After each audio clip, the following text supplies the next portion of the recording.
there's been 2 cases, I think, within 7 days of each other Quite of close to home. people taking their own. Yeah, so there was someone from Cardiff Met and someone from this area that decided to take their own lives over the past week, and I think it's something that needs to be talked about and spoken about on the podcast, and we're just going to provide our little input. And I think because the fitness industry is such a high pressure environment, you've got the social media trying to drive expectations and boosting up that normal. So everything's elevated on social media, and people can look at that and they don't see themselves where they want to be. They compare themselves to people that are in those above average criteria, and people just compare themselves and they can bring us down, and social media can be quite a damaging place for that. If you haven't got that filter and if your mental health is already in a bad position, social media can just elevate it. So with lockdown coming on, well, close to 100 odd days now, I think this is also going to affect mental health and could be the reason for everyone just suffering a little bit more. And even if you are in a good place with your mental health before this, it could have damaged you and it could have hurt your mental health. But I know suicide rates have crept up during lockdown. Well, I'm not sure the official. Suicide figures are up to 200% higher since lockdown. Yeah, and 200% higher. That's not a figure that we mad. want to see increasing up. And I know especially males suffer with it a lot because they've got that complex that they can't talk to their mates and things about how they're feeling. And you should be able to have that chat with your mates. I know me and Dan have had some deep chats about where we are and like how we're feeling, and hopefully I've helped him a lot during lockdown because I know he's helped me. So we just wanted to start this podcast off by saying that if you are struggling with your mental health, don't be afraid to speak to someone. So my DMs are always open. I know Dan's are. If you want to message the page, just drop us in, have a chat with us. You know what I mean? And sometimes it might not be opening up fully. You might just be sitting down and having a chat with someone that you're not used to and just getting outside that normal and just chatting and trying to take your mind away from it. Me and Dan are always here to answer any DMs that you sent us. And I think if you're not comfortable with speaking to someone like me and Dan because you might know us, things like that, there are a load of charities and helplines out there that you can call up, ring, just talk. We'll link all we'll link them in the description. Ones in the description. But like, I feel like once you open that door of communication, it's almost like admitting to yourself that something's wrong. Because I know from personal experience that you don't really know, it can creep up on you like that sort of like, you know, those low points that you don't realize something's wrong until you actually speak to someone, for a lot of the time, from a personal perspective anyway. So even if it's just staying in contact with people, you know, your friends like know you better than anyone, family and stuff. So if they feel like something's wrong, maybe just even entertain that there might be something wrong and just have a chat about it and just talk.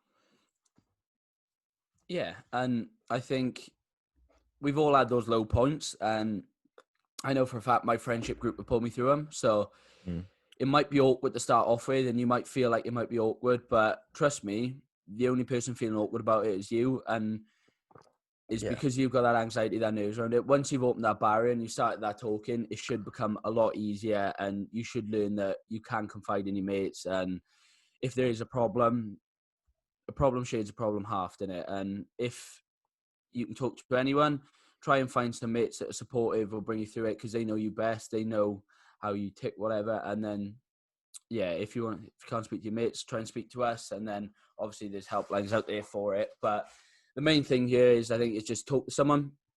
You don't need to suffer in silence with it. And at the end of the day, your life is more important than what's going on right now. So you might feel like you're in a bad place and struggling, but believe me, there's a lot more around the corner, and whenever we have a down, we have some ups with it as well. And you've got to make sure that you're on the trend, looking for those ups all the time rather than focusing on where you are now. And there are things that you can do to protect your mental health. I know it's not talked about a lot, but try and put yourself in a position where you're doing the right things to put yourself on an upward trajectory for your mental health. Like, limit the amount of time you spend on social media looking at other people. You know, exercise, that's a big one. Going to put you in that feel good place. Like, talk to people and just all around try and do the things that, you know, get an early night's sleep, look after your nutrition, look after your health. They're all going to benefit, and they're all going to try and put you in that proper mindset.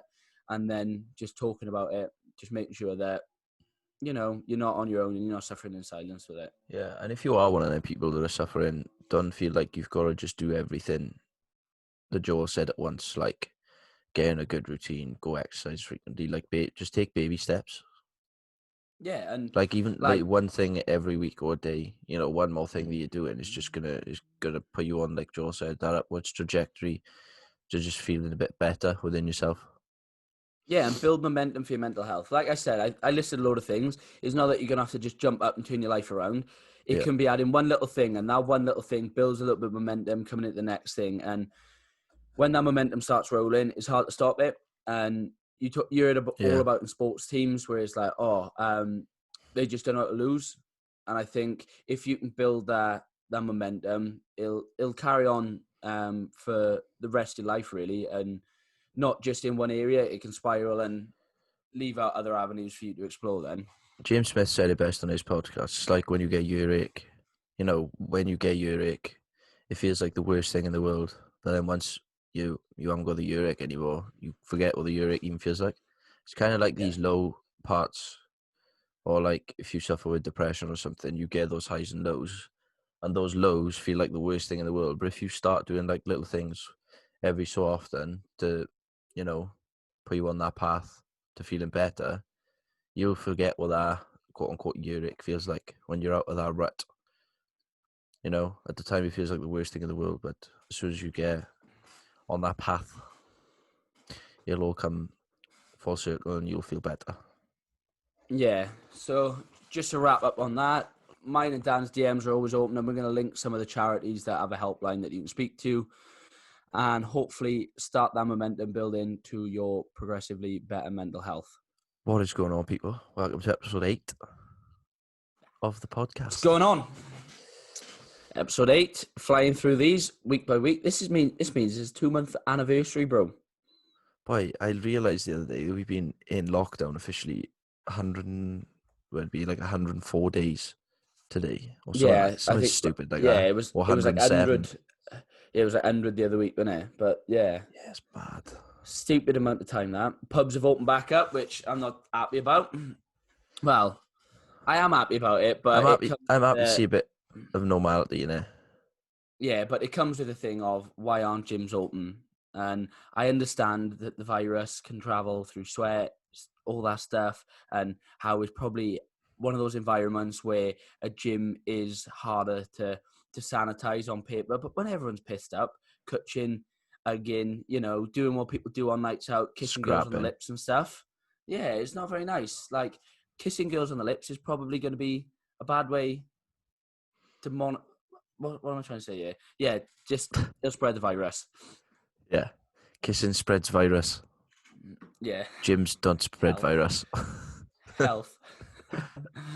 But like, how are we all doing, people? How are you doing, Dan? You all good? I've just had my cup of the black stuff, you know. Yeah, I'm coming to the end it's of hot, mine, though. so hopefully I don't like. I'm not one of them freaks that can just drink it straight from the kettle. Bro, cafetiere. You know, with I just food, can't. Bro. You know, with food, are you put it in the microwave or like piping hot guy with your food? I hate that. What do you mean? Put it in the microwave. So do you know when you have food, people are like, "Oh, I want it piping hot," and then they come out and it literally comes out the microwave like lava. You go to put it in your mouth, you burn all your insides. You can feel it go down your mouth into your stomach, and you're like, I hate that. Because then it doesn't taste guy. like food. It just tastes like hot and pain. Lava. Yeah, it just tastes like what I imagine lava. It's just, and then you get that horrible like burning sensation down here when you swallow it. We're chatting shit right now. No, but that's I don't know if it's a problem for me because you know the whole thing with if you eat your food too quickly, you don't get a signal saying you're full, this and that. Yeah. Do you think if I left my food boiling hot and it actually slowed me down for a year? Because I'm a notorious speed eater. I can whap down like Furious Pete. Give me something in front of me. Yeah, it's gone in seconds. So you think if I just serve my food hot, that would be a viable option for keeping me a little bit fuller? That's a good shout, to be fair. That's that type of way of life, mind. If you're eating things like kind of cold. Oh, yeah.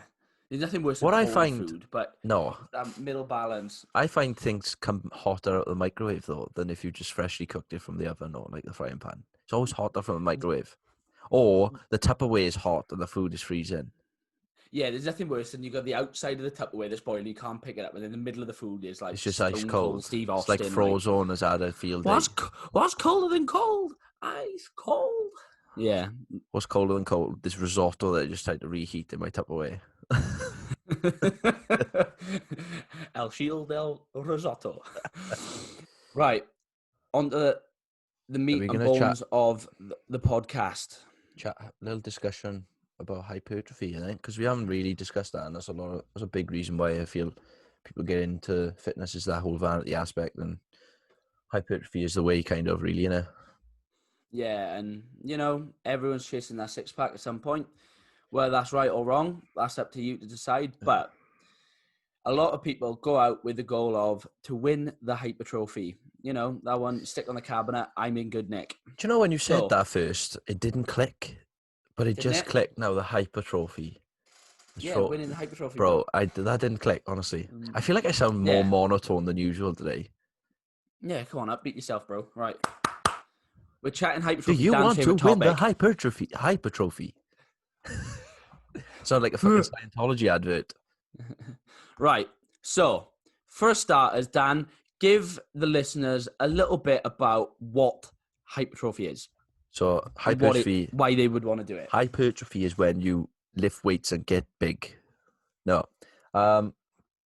Hypertrophy is just like structural changes within the muscle to grow after you've given it a stimulus to encourage said adaptation. So, like, for example, we'll touch on like the methods of hypertrophy and the sort of ins and outs of hypertrophy later. But so higher volume sort of stuff, things that are going to break down the muscle to encourage that structural repair and super compensation. So with strength training, you lift at a certain intensity and you super compensate, and then that intensity is then increased after you perform that exercise. It's similar to hypertrophy. Once you encourage those structural changes, you get then that adaptation, which then, muscle growth. But then you need to have other things in place like nutrition and training volume and intensity, like a balance between everything to do so, which is what me and Joel are going to discuss today on the podcast. Yeah, so in a nutshell, hypertrophy is the structural changes to the muscle. That means that they get bigger, they change pronation angle, physical length changes, all the sciencey stuff. But what people are looking for is the cross-sectional area of the muscle gets bigger, which means you look more jacked. And people want to look more jacked. Like me. And yeah, I've been chasing this hypertrophy for 8 years now. I haven't won it yet. I'm probably sitting in dead last, but I don't know. You probably tied last with me. We're trying to get there. So there are two types of hypertrophy, and I think there's sarcoplasmic and myofibrillar. And the hypertrophy that we're going to be chatting about today is more myofibrillar. So the actual changes to the muscle rather than the sarcoplasmic stuff, which is what you get as the pump. Yeah. So, when you finish those set of 21s and you're there and you're like, God, I look jacked, and you're pausing in the mirror, and then you'll go home and then you'll look in the mirror there and you're back to where you was start one, a small, frail little body PT like Dan. It's mad because like I'll have a pump in the gym and I look at myself, I'll be like, damn, girl. You look, you lift. And then I'll look in the mirror like an hour later and I'll just look like a costume of a bloke. Yeah. The absolute hanger. Where did he go? Where's the body? It's just like a little suit on a hanger. But I think we're going to be chatting myofibrillar, which is the actual structural changes that go on. So I think with anything in strength / training, you've got to progressively overload something. And we'll give a little bit of a breakdown of the science to making changes. So whenever you put a stress on a system, if the stress is of adequate amount, you change, you adapt to tolerate that stress, and this causes an adaptation. So if we're talking muscular size, it gets a little bit bigger. if the stress is too much, it can kill the organism, nothing happens, no changes, and it'll put you in a bit more of a hole. But we're going to talk about positive adaptations. So you put a stress on, you get bigger. You put the same stress on, you get a little bit bigger. You put the same stress on, nothing happens because you've adapted. That stress is no longer sufficient to bring about a change in the body. So you've got to progressively overload, which just means you've got to put more stress on the body. And I think this is where strength training and hypertrophy training differ. Because to get stronger, the progressive overload is usually adding more weight to the bar. Now, even though this happens in hypertrophy, it is not the main thing that we look for.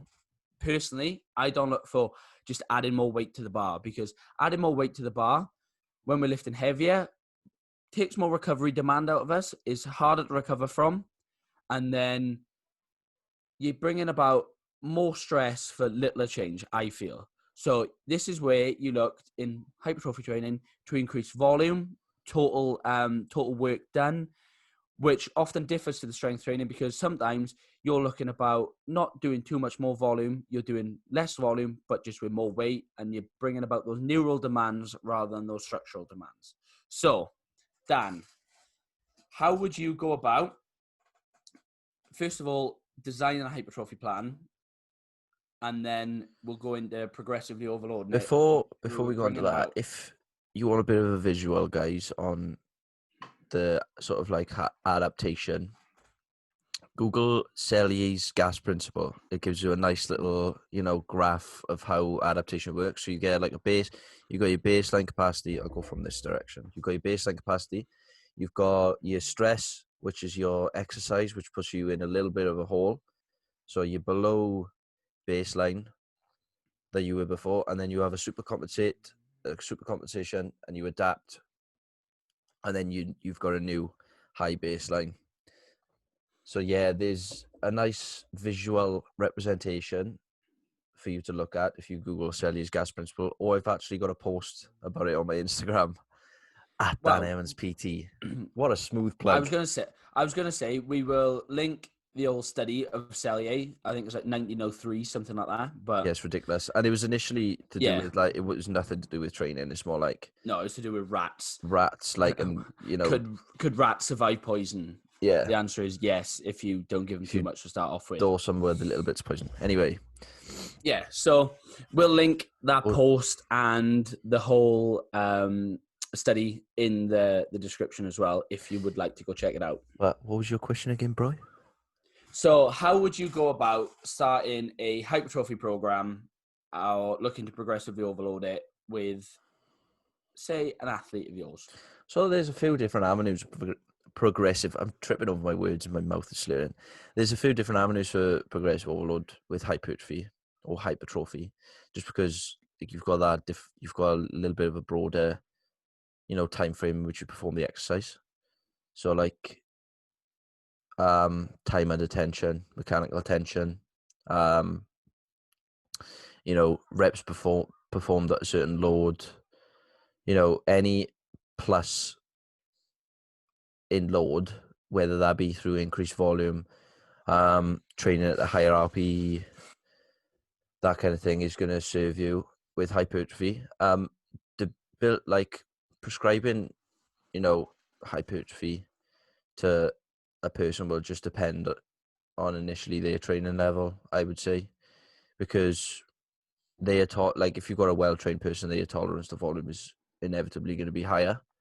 But if you've got a relatively low-trained person, they might not be very proficient at movements. So you might have to prescribe probably a little bit more reps, get them greasing the groove with the movements a little bit. So getting them performing, relatively low intensity, high volumes of movements that they need to learn. So they develop that motor skill, but get that hypertrophic structural adaptation along with it. So maybe if for a well-trained person, I'd probably start off, my framework would probably look like this. And I'm just going off the fly. High reps, low intensity, high frequency to start with someone. Nothing too demanding where the session's going to absolutely bollock them. They can recover from them and they can perform the sessions efficiently. So like the exercises and whatnot. And then as they get a little bit better, pull away from volume at increase intensity. So increase that sort of relative, effort. So increasing RPE, training towards the lower end of RIR to increase the mechanical tension on the muscle. That's where you're probably going to see the biggest structural change, is maximizing frequency and maximizing intensity. So getting strong across rep ranges such as like 12 to 15, 10 to 12, getting strong in those 4 to 6 rep ranges, managing volume well. So probably work on the lower spectrum of the reps. So like 4 to 6, maybe do 2 sets of each exercise, like real low volume, high intensity. This is when you actually learn how to, push a muscle to mechanical failure. So reach that point where your muscle physically can't perform the movement anymore. Maximize that method. So high frequency, high intensity for as long as you can, and then specialize later on. So maybe, if you unless you're a bodybuilder, you'd never have to do like one muscle group isolation for hypertrophy, like just specifically grow in one area of muscle, unless you've got like a muscular imbalance where you'd have to concentrate more on like pulling to pushing. I'm not sure if I even provided a full-on structure there, but those are just my thoughts. No, and like obviously with this one, it's going to be a bit more of a discussion for the listeners anyway, because Yeah. I'm relatively new to doing hypertrophy training myself, so I'm providing a little bit of a beginner's framework. I've always been all about strength, get strong. So that's what I've been, but I've kind of made the switch to getting a little bit bigger now. So we're going to unpack some of the stuff that Dan said. So getting strong across a load of rep ranges, right? And what would be the rep ranges that you look for hypertrophy training? So ultimately, 4 to 6 reps is going to facilitate the amount of work you can do. But where you're going to see the most hypertrophic is probably from that 8 rep range. You'll get some from 6. But you've said, like me and Joel have said, that Dr. Mike Israel is a good person to follow for hypertrophy. I think he said that you're not really going to get much hypertrophic stimulus from that 6 rep range. But then again, that depends on the amount of volume you do and how much actual tissue damage you can create. But yeah, if you're just doing one set of 6 reps, it isn't really going to elicit much of a hypertrophic adaptation, whereas those 8 to sort of like 15 rep ranges are where it's going to serve that hypertrophy the most, with the least amount of sort of detriment from a fatigue perspective. So you've got that stimulus to fatigue ratio where you've kind of got to balance, am I training too intensely that my body is going to favor the neural adaptation over the structural? So my strength may adapt, but the structural changes are just not going to be there because I've overworked in regards to neuromuscular capacity. So I've stressed my nervous system so much that I can't actually recover and create structural changes. Yeah, and I think it goes down to, you look at those powerlifting competitions, they might not be the biggest people. You know what I mean? You've got, I'm trying to think of some, Owen Hubbard. He's in the 83 class. World record bencher. I think he presses like 220 something at 83 kegs. Monstrous. That's insane. Has he got the biggest chest? No, because his training is more structured towards getting stronger. And I think if you're trying to focus on too many things at once, like strength, hypertrophy, power, one of those is going to get favored more than the other, or you're not going to get suboptimal adaptations in both. Yeah. Can it be done? Can you get gains in strength and size? You can, but one of them's not going to be optimal. It's the same with strength and endurance. One of them's going to be good, but you're not going to get optimal results in both of them. No, but if you look at a powerlifter, they're not skinny guys. No, and that's what I mean. And where you said about that tie-in between the rep ranges, so if you're lifting in that 6 rep range, yeah, you're going to see some carryover through to size, because you are still going to be providing muscle breakdown, mechanical tension, and like Metabolic you're going to stress. be seeing you're going to be seeing the hypertrophy thing. So for hypertrophy to take place, you need mechanical tension, muscular damage, and metabolic stress. So those three things facilitate hypertrophy. So when you're doing the 6-rep range, you're providing sufficient mechanical tension, you're breaking down the muscle, and you're going to provide some sort of metabolic stress. Not a lot, because you're in that 6-rep range. So you are going to see some hypertrophy. But I think the research shows that hypertrophy gains are probably going to be best seen between that 8 and 30 rep range. It's a wide range, but if you're working to sufficient RIR, which means you're just working close to that failure point, 8 and 30, you're going to see similar amounts of hypertrophy there and then. Yeah. So when you're deciding to build a framework, it would probably be beneficial to have some lower rep stuff in that 8 to 12 rep range, and then some higher rep stuff as well. Work across that spectrum. The lighter you work, the less joint fatigue you're going to get lifting heavy, taxes the joints. And if you're lifting light, you can just go through the motions with it, still getting close to that failure point, but you're not using heavy weight to facilitate that hypertrophy change that you want.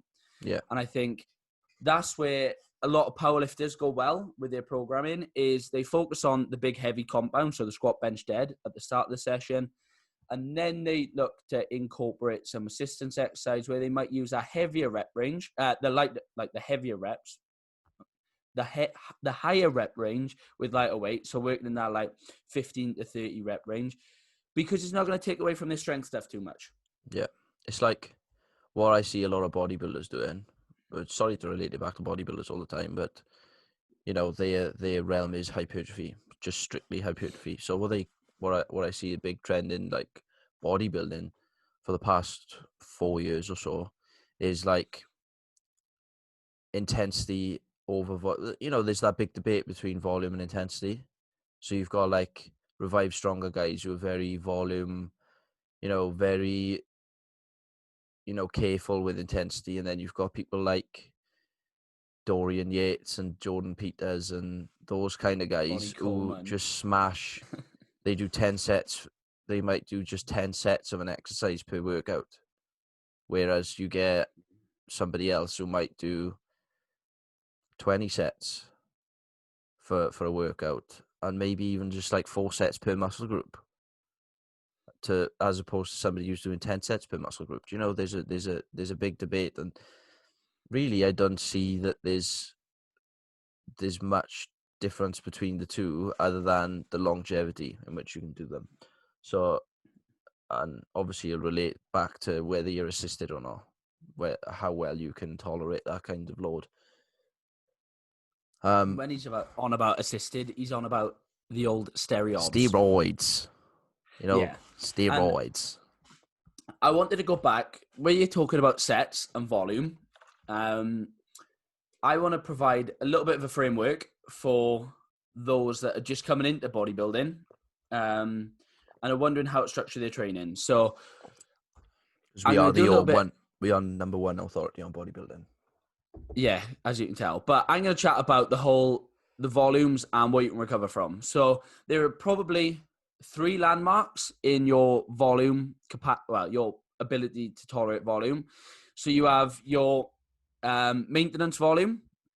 This is really low. So this is bottom tier.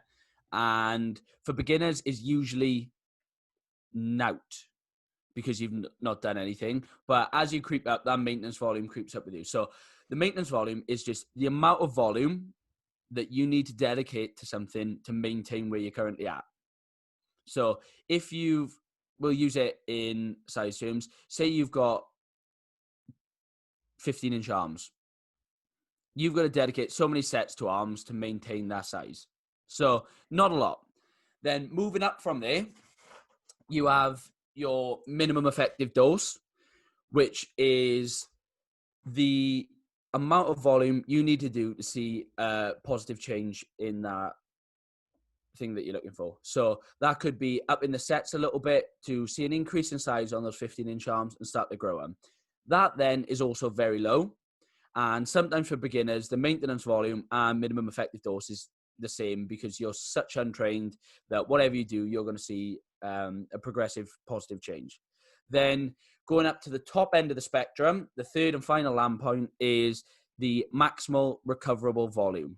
So this is the most amount of volume that you can recover from and see positive changes. So you can go over it, but you're not going to see any added benefit, or more than likely you're going to see a detriment to your performance because you just can't recover from it. And recovery is key. Whenever we're looking to bring about a change, we need to be able to recover from it. Going back to the old rats with Hans Selye, if you give them too much poison, they die. And that is effectively what we're doing. We're giving them too much stimulus. They can't recover from it, leaving us in a worse place than where we started. So there's those 3 points. And when you're starting bodybuilding, strength, whatever, you essentially want to go from at the start of a cycle, mesocycle now, not steroid cycle. So just clearing that. So when you're starting your mesocycle, you want to start off on that maintenance volume, usually doing the least you can do to get better. And then as the cycle progresses on, you want to increase the volume in line with that. So you're going from minimum effective dose to probably near enough maximal recoverable volume before you decide to take a deload and then repeat. And that's usually the way a hypertrophy cycle runs for myself. So you're starting at that, doing a little bit, still seeing changes. That will slowly creep up over the weeks, over the months, depending on how trained you are. And you'll get that maximal recoverable volume. Take a little bit of a deload, and then you will, rather than starting there on cycle 1, you'll start there and you can push a little bit higher and you can keep that going, push a little bit higher, deload. And that's how I'd go about making a change. What you'd need to make sure you're doing, if that's the route you're going to take, is volume as, sets and reps is not going to be enough to dictate your sort of like roadmap for hypertrophy, because you haven't got that load in there. So you'd have to consider like the training intensity that you're performing at with the volume. So like minutes of exercise or amount of reps and sets times load to calculate that. And, relative RPE associated with a certain load is going to give you a lot of insight in regards to how your body's managing the training stress. Because if you're performing an amount of reps at a certain load 1 week and the RPE is getting lower, your training load is decreasing, not increasing. Yeah. So you need to be monitoring all aspects and metrics if you're going to go that route. Yeah, and I'm glad you touched on it because that was going to be where I wanted to take it next. So we chatted about volume and the volumes that you should probably ideally look to achieve with sets. So going back to that volume point, think of it as sets per week. So per muscle group, you've got to dictate so many sets to get better before you can no longer recover from it. But like Dan said, there's got to be that intensity element attached to it. Whether this be percentage of 1 rep max, which we've obviously chatted to Chris Toombs and shown that's pretty redundant at the minute. Before you move on, let me just throw this in there, this little caveat. The word intensity gets thrown around in the hypertrophy realm a lot, and it gets mixed up with effort. So intensity by the textbook is, load lifted, whether that's in percentage of 1RM. That is, the definition of intensity when related to training, where you'll see the word intensity thrown around, such as like RPE. So training intensity, like how far are you pushing those sets, like on a scale of 1 to 10, 10 being really intense, 1 being not very intense. So just differ those, just so you don't get your definitions mixed up. Joel's referring training intensity as load lifted or RP. Which one are you referring to? So just so I can follow the conversation a bit better. Yeah, so if we're talking training intensity, usually is weight on the bar, but cool. I think with that comes that effort level and RIR as a way of progressing it. So when you're in a session, the intensity is, you say you lift 400 £405. That's a nice squat number. 405, you hit that. But progressing that with just weight on the bar is going to be difficult because obviously you've got those day-to-day factors that come in that determine readiness, whatever. But that's what I wanted you to chat about now, is how you would implement reps in reserve / RPE in a way of progressing intensity, because I know that's something that you're doing in my training at the minute. If you didn't know, Dan's doing my programming. So Dan's decided to implement, he hasn't put a weight on the bar for any of the exercises. He's given me intensity as reps in reserve. And I want you to chat about how you would use reps in reserve within someone's bodybuilding training to make sure that they're progressively overloading and getting better. Yeah. So I don't use them strictly as methods of progression, so I wouldn't use just RP and RIR. I kind of mix it, like people who get programmed by me and people who have had programs from me know that I kind of use them all interchangeably, depending on the exercise or depending on the session. So typically, any form of progression in the program is ideal. So progressing through, say if I just program an RIR and a set amount of reps. So I'll give Joel a rep range and I'll give him an RIR to hit. I still want to see linear increases in load in that logbook, but I still want him to be working at that reps in reserve sort of like range that I give him to optimize recovery and, you know, to minimize risk associated with just chasing the logbook. So just chasing numbers in the logbook, so like hitting reps that maybe you don't have the facilities for that on that particular day, may have more of a detriment to your adaptation than if you would hit them. So that's why I throw the reps in reserve in there. However, I do like increasing, or say if Joel hits that same load, but the RIR is higher, then we know that there's progression there. So it's just like it's just another method to assess progression, I would say, for me anyway. With the whole RIR thing, I'm going to just quickly jump in because and on my yeah, you'll typically see, sorry, I always do this. I'm fucking terrible for it. Go on. So the sweet spot of RIR is probably between 1 and 2 reps in reserve. I'm just going to throw that out there, just because that's pretty consistent with all the literature I've read and all the articles that I've read and all the people that are pretty, you know, high of influence in the hypertrophy realm. All say the kind of 2 to 1 reps in reserve is the sweet spot if volume is the avenue that you go in. I just wanted to throw that in there. Sorry if you've forgotten your point. No, and a quick little thing, reps in reserve is just a way of tracking how many reps were left at the end of the set. So it's like gauging effort level. They used to use RPE, but reps in reserve is the inverse. So RPE goes from 10 to 1, RIR goes from, 10 to 0, 0 to 10 then is RIR. And it's just a way of saying how many reps left at the end of the set to gauge how close to failure you were. But back to my original point before Dan interrupted. With the RIR, he said, is another form of adding progression. And I feel in the program, if I didn't have the RIR and I was just looking at increasing weight on the bar each time, I would have been left in a hole a lot sooner than I was already. Because there was one day I went in and I've got this saying, if the gas is on, light the match. The gas was certainly cranked up, heat level 10, and I went in, I benched 146. 6.78321. Like, it was pretty close to, so that was me going in, the stars had aligned. You know, when you go in, you feel like Superman, weight on the bar feels like absolutely nothing, and it was just one of those days where I wanted to push it. The week before I'd done 120, the week after I'd done 140, did I then think I'd done 140 the week before?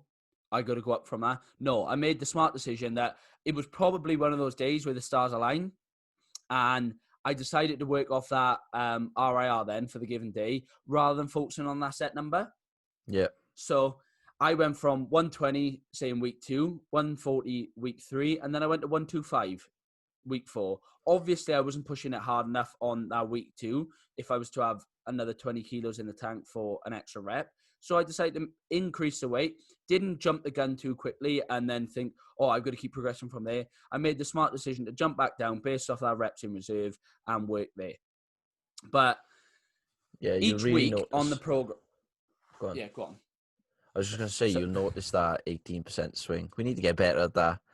yeah, Just like, but yeah, because there's an 18% swing in readiness, so you could be at 82% your one rep. Yeah, 82% your one rep max or 118% your one rep max. You never know. But with that, even though there was an RIR metric, each week the weight increased accordingly. If things go to plan, you're getting stronger, you're getting bigger, your ability to tolerate it is getting more and more better. That's rubbish English, but each week that RIR would either increase, decrease, so you'd be working closer to failure. That weight on the bar would increase accordingly. And then if you're working at the same rep scheme or adding a rep and that RIR stays the same, you're getting better. You're seeing those changes. And that's what I saw. That's what I saw week to week with my programming was, even though there was a subjective number there with that RIR based on the day, you're ideally looking for progressive weight increments. And that RIR is just a back off point if things yeah, are not going well for that it's day. like a mitigation scheme for fatigue. Yeah, and I think I'm doing a post on RIR. Think of it like a sat nav. So A to B, best way would be progressively increasing weight, but then there might be some car crash or there might be a roadblock that you're going to take a detour, and that's what that RIR is for. It's to detour you away from that car crash that you might see, and you just take the smart approach and just go on that nice flowing gentle track. Might take a little bit longer, but you're eventually going to get from A to B, even if you have to go to C first. Yeah. What I feel with hypertrophy, there's a lot of focus on, I'll say minutia because it's the first word that comes into my head. So like, one, I have to progress this way for this particular exercise. Whereas like, I feel like a little bit of a looser structure in regards to the logbook. So I have your little progression schemes. So program yourself a set rep range, record your RPEs for each exercise. So don't set your RPEs initially, record them after you've set yourself a rep range. You'll have a kind of idea of what load to hit. And then gradually log your RPEs each session. So if you log, say, 3 plates aside on a hack squat for 10 RP, and then next week is 9, that potentially may give you the all clear to increase in load the following week or the following set. So little things I track in logbook is like, if I'm training, say if I'm running a hypertrophy focus block, I'll be in the gym, I'll have my exercise selection, I'll have my exercise order, I'll have my sets, and I'll have my rep scheme. So I'll have my rep ranges. I'll write, say if I'm training, I'll be like +1 rep or plus 2.5 kilos or, minus 1 RPE. Those are the progression schemes that I'll run. Those are my avenues for progression. Either +1 rep, plus 2.5 kilos, plus 0.5 plates, those kind of things. It hasn't got to be strictly, one linear, specific avenue progression. So like, it has to be via RIR. Your RIR has to decrease, your RIR has to increase, your load has to increase in accordance with the RP scheme, RIR principles that we put in place. As long as there's some avenue of progression in there and you're aware of what role RIR, RPE increases in load, as long as you understand what roles they play, you're fine. Yeah, and don't be a hero and try and do them all at once. I see too many people going in, right, I'm increasing the load while decreasing the RP of this, while I'm going to do more sets. Progress one at a time. If you're jumping in and you're progressing volume as well as load, as well as like all these other factors, you're trying to progress too many avenues at once. Progression, say you progress the load on the bar 1 week, keep the reps the same. Then you can look at increasing the reps with that given load. Then maybe increase the load again. The next session is all about progress is progress. Slow progress is better than fast progress, which you die out and then you have to recover from and constantly deload. And you want to be training for as long as possible. So if you can get 10 weeks of quality training in before you need a deload, whereas in the other one, you focus on quick progression. You go 4 weeks deload, 4 weeks deload, 4 weeks. You're not getting that total like training time. You always want to train to build strength, not test it. That's what I say. But in the hypertrophy world is building the mechanisms of hypertrophy rather than burning yourself out and then rinse, repeat. So I think we've chatted progression pathways for it, this and that. But I want to go into, we're going across a program at the minute. So we've missed out the big one, exercise selection, which we'll cover to on the last point. But I want to talk about rest because there's always been that notion that in hypertrophy, you rest 60 to 120 seconds. And I think the literature out there now states that that's probably not ideal. Yeah. If you're looking to maximize muscular output and you're only resting 60 to 120 seconds, you're going to notice some impairment going into the next set. Yeah, you're going to notice that detriment in performance going into the next set. So how would you typically gauge rest times for a specific individual? Well, you've got the textbook rest times, so like 3 to 5 minutes of strength, that's those kind of things. But ultimately, it just depends, like whenever you feel fresh, I would say. Yeah, and so up to 5 minutes. Like, do you need any longer than 5 minutes? Probably really? Not. Does anyone really need longer than 5 minutes? Unless you're Clarence Kennedy, he rests like 12 minutes between sets of squats. Like, I don't know how people do that. I cool down straight You'll away. never have the optimal. There'll never be a scenario where you'll have the optimal rest time because people are under time constraints. You can't afford to rest 5 minutes between every single set. No, and but I think in an ideal world, yeah, maybe. If you were looking, it depends ultimately what adaptation you're going for. Like we said, mechanical tension, metabolic stress, and muscle damage. If you want to achieve mechanical tension, probably look towards the higher figure of the rest, because ultimately you're going to be able to perform more work. You're going to be able to produce more force after a longer rest, which you're going to maximize the mechanical work of that muscle.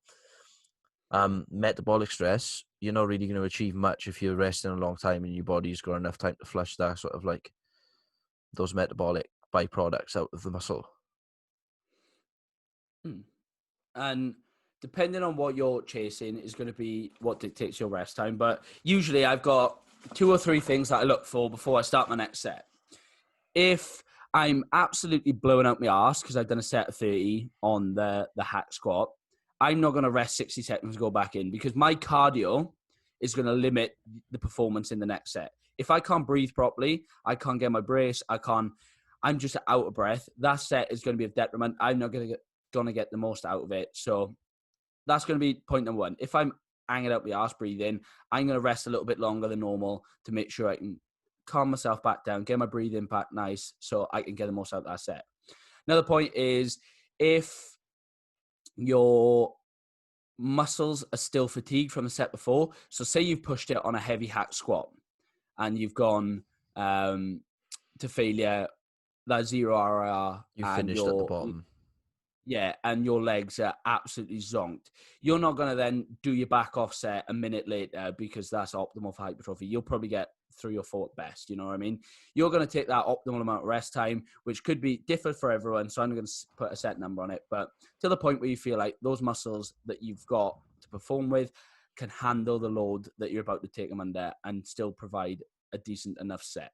So point number 2, and then I think the third one is all depending on the whole metabolic stress. If you're chasing metabolic stress, you're going to look to keep the metabolites in the muscles, so you're not going to rest as long. You're going to keep that pump going on. You just want to completely mitigate rest at that point.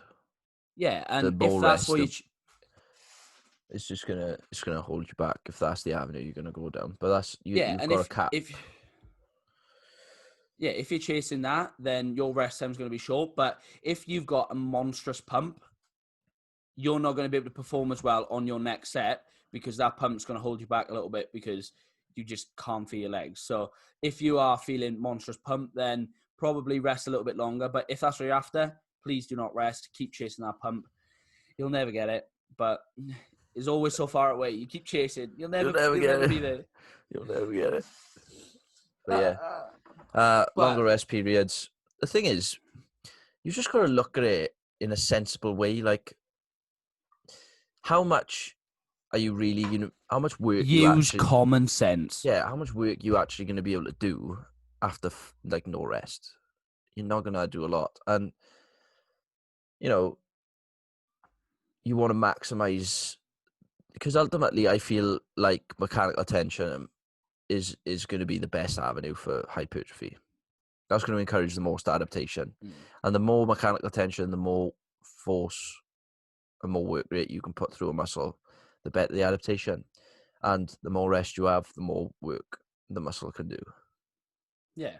And there becomes a cut-off point. If you are in the gym for 4 hours each time, it's probably not optimal. Yeah, what are you doing? But then you've got to toss up between, am I going to sit here for days on end waiting to do my next set of squats, or are you going to like make the smart decision and just, I am still a little bit fatigued, but I am on a time constraint. I can get a bit more done this session. Yeah, that's probably going to be the best ultimately, way. it depends on the individual as well, because like I'm going to name drop. I know Jack Thorburn was like he's a natural bodybuilding, like, let's call him an influencer. He's from Swansea. He'll spend 3 hours in the gym. And like, you can't argue with him because he's like... Yeah, but that's probably one of his main priorities that day, is the whole bodybuilding. Is his job. I get that. But coming from like an individualized perspective, I know he's got some injuries that kind of require him to like spend that long. So ultimately, it'll depend on the individual. But yeah, the typical person wouldn't spend 3 to 4 hours in the gym. No, and when I was doing weightlifting, my time in the gym increased drastically because I just have to warm up to get in the bottom position. And it would take me 40 minutes to hit a nice look. Well, I say nice, a moderate-ish looking snatch. But try and limit. Don't be an idiot. If you are on a time constraint, make sure that you are managing your rest appropriately to make sure you can get through the full session. So they're the main points of a training program. If you're going across, you're looking at sets, reps, RIR, intensity, progression. Now, the big column number 1. What are we doing? Are we benching, sir? Exercise selection. I definitely... Right. No, go on. You I go. definitely feel like exercise selection is more important. It plays it plays a more important role in hypertrophy than strength. Like we said, I'm not like there's a 3-minute long video on my Instagram saying exercise selection doesn't matter. It completely does, contextually, to the adaptation you want. Like performance, maybe not. Maybe exercise selection isn't one of those, it isn't at the top of the pyramid where, it's the difference maker to performance, because it's not. Hypertrophy could well be, because like I know exercise selection is a massive, especially the more well trained you get. When you're not very well trained, you can just kind of get away with the basics, or like you can pull, you can push, and you'll grow. Whereas you go into the whole like resistance curve realm. Luke Hoffman, Callum Raystrick, the muscle mentors, like I think it's James the muscle mentors. I'm not sure of his last name. They Joe Bennett's doing a lot on it at the minute. So you like hypertrophy coach, like where you got like where the muscle is at its strongest, where can I facilitate the most mechanical tension through a range of motion. So like the lat, for example, in the shortened position, it's at its weakest. So you want you want to be able to perform a session, maximize the work done by the lats. So the lats, they fatigue quickly.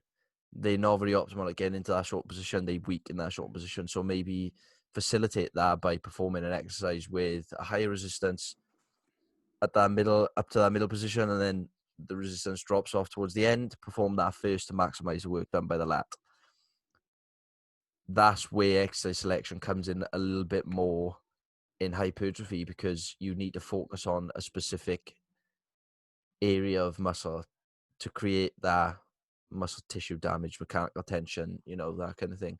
You want to put as much tension through a muscle through the longest range of motion, effectively. That's why exercise selection, I feel, is more important for hypertrophy, just because you've got that focus on mechanical tension and Yeah. work. With Whereas with exercise, just sorry, I was just gonna say, whereas strength, you just got to move something. yeah, and with the whole is principles not methods for developing strength. If you get stronger, you're going to get stronger. Your quads get stronger, you're stronger. But with hypertrophy, it is about targeting that muscle. And for me, I've learned is all about execution and movement as well. So really trying to feel that whole mind Absolutely. muscle connection. Yeah. And actually dictating the weight where you need to be. So powerlifting, your bench press setup, you're heavily arched, you're driving your legs in, you're really just getting the whole body engaged. But whereas when you're bench pressing, you want to try and isolate the chest as much as possible if that's where you're working. But with the whole exercise selection route, I feel this is where machines can come in handy. And this is where Dan said you want to maximize the work output of that specific muscle. Machines do that very well. Yeah, the less stability requirements you can put on your body, the more optimal it's going to be with hypertrophy, because there's going to be a less focus on stabilizing that particular extremity. So for the bench press, for example, your non-superficial muscles like your rotator cuff, all them, infraspinator, supraspinator, serratus, they're all going to be responsible for keeping your shoulder in a fixed position. And that bar path is not dictated by a machine. You've kind of got to make that bar path yourself. You've got to create that movement yourself. Whereas with a machine, all that's done for you. You've got less stress on the shoulder capsule because, obviously you still want your shoulder in a good position, but there's less stress. Your body isn't responsible for the range of motion of that particular exercise. It's kind of on a wheel or a hinge where it's kind of fixed for you, like a squat. For a squat, for example, you haven't got to transfer force to a bar from your legs through your torso to your shoulders. Whereas like with a hack squat, you've got a complete back pad, or with a leg press, you're in a seat where you're completely isolating that leg muscle, and you're taking all the stability requirements out there, and you're maximizing the work done by that particular muscle. Yeah, and with say the back squat, one of the limiting factors is probably lower back and the ability to tolerate that. When you're looking for hypertrophy, you want to maximize for that joint. So a lot of people back squat to get their legs bigger, or glutes, hamstrings, whatever. If your lower back's your limiting factor, you're not pushing those muscle groups that you want to failure, which is ideally what we're looking to do, is really hammer on those muscle groups. So that's why you might swap it for a leg press, hack squat, pendulum squat, something like that, where you can actually maximize the output of that joint. It's but like, one thing I want to say is a caveat to that is, if you're a beginner and you're heavily reliant on the ability of a machine to dictate your movement, using it as a crutch. Please, for the life of me, learn how to move first. If you can't perform a decent looking squat, there's a bigger problem than building your muscles. You know what I mean? You should be able to do the fundamentals. You should be able to do a split squat. You should be able to do a back squat, a hinge appropriately. You should be able to push pull in two planes of motion. You should learn to do all that. By all means, don't neglect the machines. Use those as a tool to maximize your hypertrophy after you've learned how to move and stuff. Please don't just rely on machines to move, because there will be a time where that comes to bite you in the arse. Please learn to move, learn the fundamental movements before just heavily reliant on machines. That's going to be my point on that one. I have a nice blend between the two. And I agree. with the exercises, exercise variation, how important do you think this is? I definitely think it's important. I don't think it's important enough to warrant like constant changes in exercise. You should definitely have a few staples in your program each block. It's nice to run programs with block to block, right? But I definitely would keep movements consistent week in, week out to facilitate progression. But I definitely think that there should be, some, it's like adding a leg extension to a squat or those kind of things. It kind of hits like the muscle through a different range. For example, hack squat. If you've got a hack squat day and you were heavily restricted through ankle, you're not going to get much work through the quad. So that's where you would put in like a leg extension to facilitate and accommodate for that, area where you might not have got a lot of quad work in with a hack squat because your ankle mobility is shite.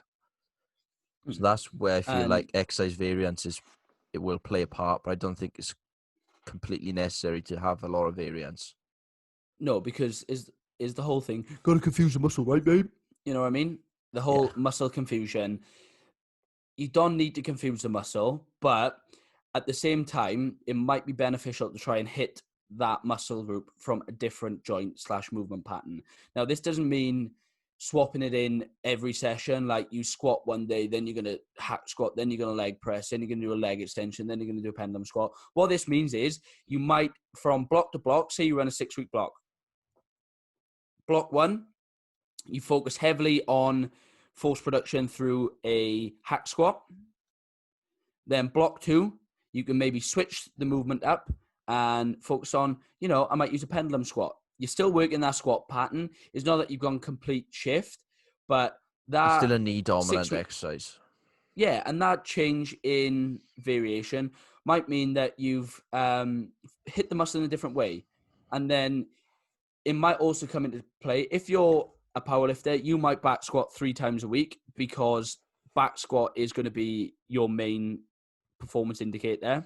So what you might do as a more hypertrophy style of training is start off on day 1, you might use a leg press. Day 2, come in, shift it to a leg extension. Day 3, then you come into a pendulum squat. You keep those in for the 6-week block and you can rotate them around there. You're going to be hitting the muscle from different angles. You're going to be doing a variety of movements block to block because you keep in those 3 movements in, you rotate them around. It trains the body in a different way, doesn't keep you taxing on the joints if you're doing the same thing over and over again. But that's going to be the thing with exercise selection. I wanted to get that because the whole confuse the muscle is still prevalent in training and it's not true, guys. Don't get it twisted though. You can have 10 exercises in your arsenal and keep them for a decent amount of time. You haven't got to constantly rotate exercises because ultimately the chance of you achieving your hypertrophy goals is going to be dictated by progressions in the logbook. So put a focus on, put your program together, get it on paper, get it looking nice and neat or whatever you want to do. Just get your format in, get your, first I'm going to do leg extension, then hack squat, then RDL, then leg curl. Get those in and then focus on linear progressions in the logbook. So am I progressing over 8 weeks? That's going to be the biggest deciding factor. But accommodate your sort of ability through exercise selection. So I hate using hit the muscles at different angles and stuff. I hate that just because you can't hit the muscle at a different angle because, there's 2 attachments. The muscle moves in one direction, from A to B, like the lat, there to there, the pec, there to there, it's not like, do you get me? That looks really stupid on camera, but you understand what I'm saying. Yeah, but this is where we're going to have a little bit of a debate. I feel like if you are doing a leg extension to a hack squat, you are going to get a slight different contraction. It's going to be the same. In essence, you're doing knee extension, but you might be able to target it in a different way and target a different portion of the muscle fibers that you might not get in certain things. That's why you change why would you do an incline chest fly as opposed to a decline as opposed to a flat? What would be your reasoning? People, you can't really target specific areas of the muscle belly though. So you're telling me I can't work my lower abs? No, it's like people who do this is the thing. It's like people who leg press and put their feet wider or narrower or higher or lower to target different portions of the hamstring or different portions of the leg. It just doesn't happen. You're still flexing at the hip, flexing at the knee, extending at the hip, extending at the knee. that little movement in feet position isn't gonna elicit a big enough difference to have a noticeable change in specific muscle activation. I just there's been I've read no research to suggest that ever happens. Like, I get it's like on a leg extension, you can kind of take rec fem out of it by changing your seat position, so you can isolate, VMO a little bit better, or it's those kind of things. But they make such a little. It's like the pec. You have one insertion. You have one insertion and one origin of the muscle.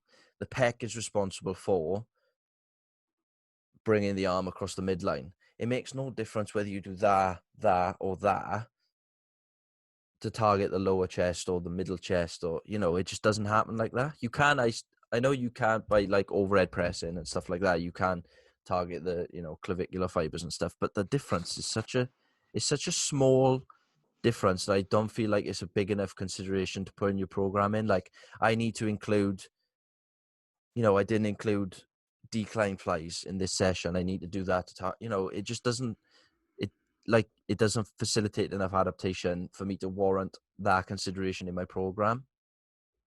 So this is where we could have a bit of a different thing. So when you back squat, you can turn your feet out, get a bit more adductor. You can take a wider stance, which get more adductor. Low bar to high bar is going to get more hip. In low bar squat, you're going to get more knee dominant stuff in the high bar squat. They're little changes to a movement that can facilitate different muscle activation patterns and things like that. So when you said about a muscle having an origin and insertion, sometimes they have multiple. Yeah, I'm speaking. Yeah, I get that. I'm speaking from a standpoint where, I thought we were talking about, like, if you're jumping on a leg extension, placing your, turning your toes in or turning them out, it isolates different parts of the quad. Fair. Whereas, like, Yeah, you read any sort of like, I can't remember the word. What do you call it when they measure the muscle activation in a EMG? EMG, that's the one. You look at any EMG paper of like that, and it really shows it doesn't show any big enough difference. Yeah, and with the people listening, so but I do get you muscles do have with the different squats. I do agree with it. Yeah, so muscles have different origin. So they have the same origin, they have different attachment points. We'll just put it that way. So some muscles could have multiple attachment points. So like Dan said, the pec has got a sternal, which attaches there, and it's got a clavicular portion, which attaches there. So it has two attachment points, and they bring about a different style of movement, one to the other. So if you're training, we'll go to the lower ab and the upper ab. So the abs, people train it. So you can train it through crunching over, or you can train it from bringing hip flexion. They both target the abs. So would you say there's much difference between doing, say, a crunch than a leg raise, where one's going to be targeting that crunching pattern, that thoracic flexion, coming over and squeezing the abs that way, or one's going to be targeting hip flexion, which is going to be bringing... I get, because inevitably you're targeting two different muscle groups. Because one's responsible for one. I know they're the same muscle group, but one's responsible for one movement, one's responsible for another method of movement. You get me? But whereas, like, with the quad, you get it's literally just knee extension. You do have a bit of hip flexion with it, but yeah. And I'm just playing devil's advocate here because I like just picking apart. So if, for example, hamstring, one of the hamstrings, I want to say is biceps femoris. Yeah, it is. One attaches past the hip, one attaches before the hip. So one part of it's responsible for hip extension, as well as that knee flexion, and the other one's responsible for just knee flexion. So it would be, because you can obviously take one part of the movement out by flexing at the hip to then not put that long head in a position where it can do that hip extension. So then are you going to be targeting different adaptations there? Or obviously this is the minutiae where beginners don't really... Yeah, beginners don't really need to worry about this, but is the whole exercise selection hitting from different angles? Does it have some relevance when you're working biarthrodial muscles which cross two joints? Yeah, I get you.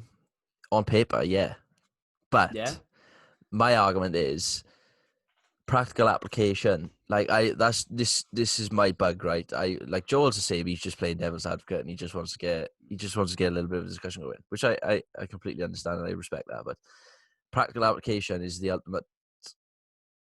It's if you can't apply it, and if it doesn't really serve any benefit significant enough, I don't even think about it. Fair.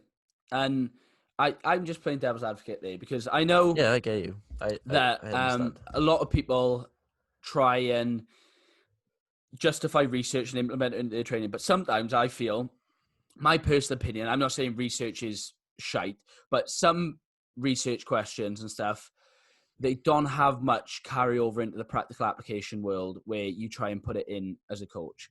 And now that's not saying that everyone should go debunk their own research and be like, oh, research is shite because Joel said. No, research does certainly have its place, and it should hold probably the utmost highest priority when deciding your program is, does it actually have the research application that backs what you're trying to do it for? It's like evidence-based practice should facilitate practice-based evidence. Yeah, and if the evidence there to support your theory, no one can really argue with it. But a lot of the time, some of the research that I found is so picky, and the difference isn't that significant. There's obviously some sort of argument. For example, say low bar. I'll go to my dissertation, so no one can shoot me in the foot. Is which one is more relatable to scrummaging, the high bar or the low bar? So it turned out that the high bar squat was more relatable to scrummaging than the low bar. But how much does that matter on the grand scheme of things if you're going to try and apply that to a group of 30 people that you're working with? From me, I can see where it would come into play I can see where you could apply it from a testing perspective. So you could test, scrummaging performance via, high bar squatting and get comparatives there. But from from developing a capacity perspective, so improving somebody's scrummaging performance through either high bar or low bar squatting, you categorically saying that athlete needs to high bar squat, it isn't going to elicit big enough difference to warrant that argument with that particular athlete. Yeah, and I They don't don't want feel a high like bar squat. Yeah, I don't think it's a difference maker. No. So I think if we was to wrap up the whole hypertrophy thing, the difference makers are going to be the load that you can put the muscle through, working and progressively overloading that through RIR, reps, sets, intensities, volume load, all of those. Using exercises that you can monitor the progression on and keeping them in and not swapping out day in, day out for that muscular confusion. What we haven't covered is the inverse relationship between volume and intensity. So we haven't really given so if volume's high, intensity inevitably needs to be low or manageable. If intensity's high, volume should be decreased. Just because high intensity and high volume, it isn't maintainable, and it isn't car crash. Yeah, you're just asking watching on YouTube, you're just going to be like this. You're just going to be constantly in a hole, and you're just going to be fucked all the time. Excuse my language. But yeah, so that's why there's two kind of like arguments now, where low volume, high intensity, high frequency training serves training better. High volume, low intensity, longevity, stimulus to fatigue ratio arguments come into play. So you've got two areas to focus at. If you don't, I'm going to just give a little background and people to follow if you want to explore these other areas, because there's only so much we can talk about today. So you've got... Yeah, because, hang on, before you go on to those, that it is such a big topic, and we've tried to be as concise as possible with the things that we think you need, that we think you should know before. We haven't really provided a certain framework. We've just provided some discussion around it to help you go and make your own educated decision. This isn't one of our because there's so much. podcasts to do that. It's not like one of our No. podcasts where you go, right, this is what I need to do. It's just one of those ones you listen to and kind of build your own ideas from. And there's so much around it, like surrounding the whole topic of hypertrophy, that we could go on for days. But that's why, Dan, give some people that they should follow. So Trained by JP is a fun one to follow. He's very hard on the intensity over volume and low reps and reserve fluff, quote unquote. So his videos are always fun to watch, and hearing him talk about training he's really easy to listen to. He's an intelligent bloke, master's graduate, so he knows his shit. Like, he's a veteran in the industry, coaches like shit tons of people, and they all do pretty well. Corin, his partner as well, is really, really just as good. Freaky strong. Yeah, just stupid strong. And she's a different animal as well. And then you've got Revive Stronger, so you've got Steve Hall, you've got Callum Raystrick, you've got Luke Hoffman, all the muscle mentors. Again, they are like very into their strength curve, if you want to look at intricacies of sort of like biomechanics and relate into hypertrophy, follow those. You've got the hypertrophy coach. Yeah, I was going to say, on that biomechanics thing, hypertrophy coach, he's done a lot at the minute, and he's put out a lot of free content from his actual, he's got a university, Hypertrophy University calls it, and there's a lot of free content that's come out of that onto his Instagram at the minute. That is, he's got a member site as well, hasn't he? Yeah, that's what he calls the Hypertrophy University. You've got Mike Israel, RPR Strength or something like that. Eh? Valentin Tambosi. He's German, but I think his posts are translated. No, so I think we just wrapped up a couple of people that you should try and follow if you're looking to educate yourself further. Obviously, we have the breakdown that's every Wednesday. That if you want any questions surrounding this, we can try and provide a bit more detail around the things that you want to know and that you want to understand a bit better, and we can try and get those questions answered for you on Wednesday. But if we had to summarize, like a little, like going across your training book, so exercise selection, decided it has a lot more importance in hypertrophy than it does strength, and that you should look to be able to facilitate the most out of that muscle group that you're looking to work. So that might be swapping a free weight exercise for a machine exercise. But beginners, if you can't move, please learn to move. That's my point on that one. Sets, reps, volume, load. I think we touched on how to progress that and what this has with intensity then and the inverse relationship, and maybe decided on what approach is better for you. It might be trying to experiment with a high intensity, low volume, and then trying a low volume, then a low intensity, high volume, and seeing which one works for you. Rest times, probably not the textbook 60 to 120 seconds, with the new research showing that if you want to maximize hypertrophy, you want to be able to maximize the most you get out that set beforehand. So making sure you're sufficiently recovered. What else did we tick off? I would say, I haven't said it yet, but I would say for somebody starting out, definitely look towards the higher intensity, lower volume, higher frequency side. As soon as you develop that prerequisite movement, ability, which won't take, it doesn't take people long. I'm pretty sure people who are getting into training can achieve that pretty quickly. Just simply because you're maximizing the amount of adaptations you've got on a time frame.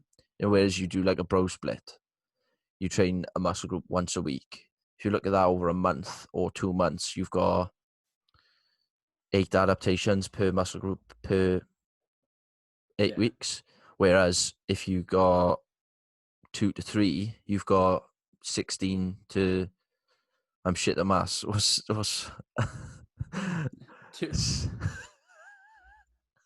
What are you trying to do? I can't do the maths. 3 times 8. 3 times 8 is 24. Yeah, you got 24 stimuluses over 8 weeks. Yeah, and I think...